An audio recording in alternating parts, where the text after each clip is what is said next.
Hi everyone, this is Cubastic. This time I decided to 3D print a Rubik's Cube for blind people.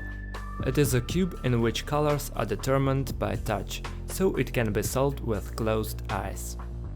Of course, in this video I'm going to do it, but first I need to prepare the auxiliary details for printing, and then we will stick them to a regular 3x3 Rubik's Cube.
I remind you that this video is sponsored by the cubicle.com store.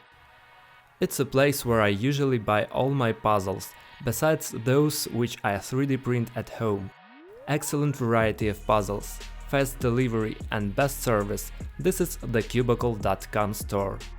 If for some reason you haven't visited thecubicle.com yet, do it right now. Enter promo code Cubastic and get your discount. If you liked this video, don't forget to hit the like button and of course subscribe and ring the bell if you haven't done it yet. Thanks for supporting the channel.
I remind you that this video is sponsored by the cubasticyt store.